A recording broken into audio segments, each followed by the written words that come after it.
सुप्रभात विद्यार्थियों, आज जो है हम अपनी कक्षा में समास के बारे में पढ़ेंगे। समास किसे कहते हैं?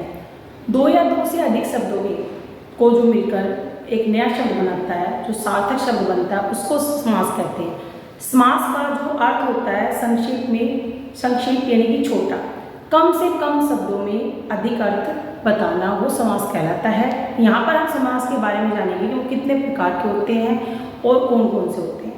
तो आइए शुरुआत करते हैं हम सबसे पहले प्रकार की, अविभाव समास। समास का जो पहला है वो है अविभाव समास। इसमें क्या कहते हैं, इस समास में पहला पद प्रधान होता है, यानी कि जो प्रथम पद आता है वो प्रधान होता है, साथ साथ में वो उपसर्ग भी होता है, और उसको पहचानने के लिए कुछ शब्द दिए गए हैं, यथा, प्रति, आ, भर, हर, वे। ऐसे शब्द है जो उस समास से पहले जुड़कर एक समास का अर्थ बनाते हैं। उदाहरण के लिए देखिए, यथाशक्ति, इसमें यथा पहले आ रखा है, जो मैंने आपको बताया पहचान के लिए, यथाशक्ति, शक्ति के अनुसार। इसका अर्थ क्या होगा? शक्ति के अनुसार। इसी प्रकार है आजन्म, जन्म के आगे आ लग गया, आजन्म यानी कि जन्म से लेकर। ये हो गया हमारा अविभाव समास। दोबारा से देखिए, अविभाव समास किसे कहते हैं? अविभाव समास कहते हैं इस समास में पहला पद प्रधान होता है और साथ साथ में वो उपसर्ग भी होता है। अविभाव समास को पहचानने के लिए कुछ शब्द दिए गए हैं, यथा, प्रति, आ, हर, वे इत्यादि। ये ऐसे शब्द हैं जो शब्द से पहले लगकर जुड़ते हैं, उनसे नया शब्द बनता है। जैसे कि यथाशक्ति, शक्ति के अनुसार, आजन्म, जन्म से लेकर।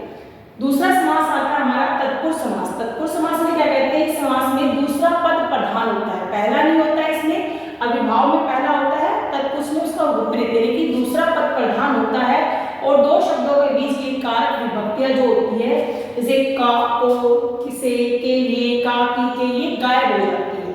जब बनाते हैं समास जो होता है, विग्रह करते हैं तब वो आती है, विग्रह करने से पहले वो गायब हो जाती है। देखिए कैसे, उदाहरण के लिए देखिए, राजपुत्र, यहाँ पे जो है विभक्ति वो लोप हो गई, पता नहीं चल रहा है, और आगे जब हम इसको विग्रह करेंगे तब आ जाएगी राजा का पुत्र।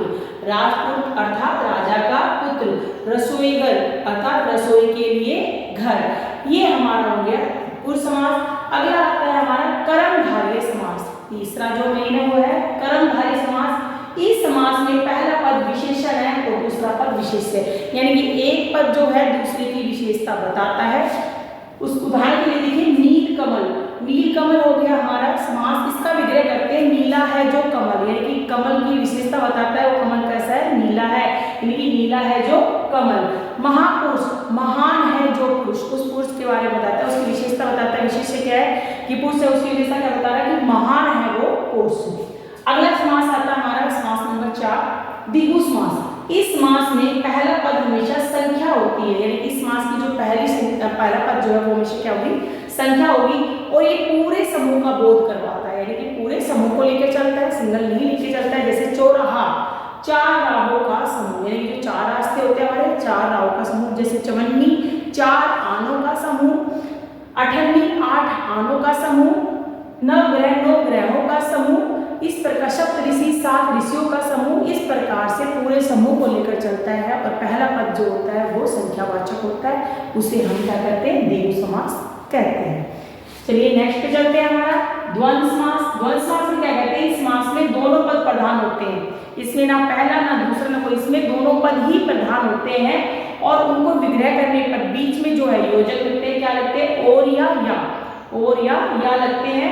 इनके बीच अक्सर योजक चिन्ह जो है डैश, ये वाला योजक चिन्ह लगता है। उदाहरण के लिए देखिए, माता पिता, यहाँ पे लग रहा है योजक चिन्ह माता पिता। जब हम इसका विग्रह करते हैं क्या बनता है? माता और पिता। पाप पुण्य, पाप और पुण्य। जब हम इनको विग्रह करते हैं तो विग्रह करने के बाद हम इनको योजक होते हैं, इसमें और या का प्रयोग किया जाता है। अंतिम, अगला और अंतिम देखिए हमारा बहुव्रीहि समास। अभी तक हमने 5 समास पढ़े, अब हमारा अगला है। इसमें क्या कहते हैं? इस समास में कोई पद प्रधान नहीं होता है, इसमें कोई भी पद प्रधान नहीं होता है। दोनों पद मिलकर किसी तीसरे की विशेषता बताते हैं, यानी कि तीसरा जो महत्वपूर्ण व्यक्ति है या कोई वस्तु है या कोई कुछ भी है, वो तीसरे की विशेषता बताते हैं, विशेष के बारे में बताते हैं, तो उसको हम क्या कहते हैं? बहुव्रीहि समास कहते हैं। उदाहरण के तौर पे देखिए, गजानन। गज मीन्स हाथी, हाथी के समान है मुख जिसका, तो अर्थात गणेश जी। कौन है? गणेश जी। हाथी के समान जिनका मुख है वो कौन है? हमारे गणेश जी हैं। दशानन 10 है आनंद जिसके, यानी आनंद अर्थात यानी किसी जिसके 10 सर है। रावण अर्थात इसका जो है रावण। चक्रधर, चक्र को धारण करने वाला कौन है? विष्णु। चक्र को धारण करने वाला कौन हो गया? विष्णु। यानी कि यहाँ पे कौन चक्र को धारण करता है? विष्णु जी धारण करते हैं, तो इसलिए ये हो गया बहुव्रीहि समास। मैं आशा करती हूँ आप समास को आप समझे होंगे अच्छे से, आपको मेरी कक्षा अच्छी लगी होगी। मेरे साथ दोबारा से बने रहे। धन्यवाद।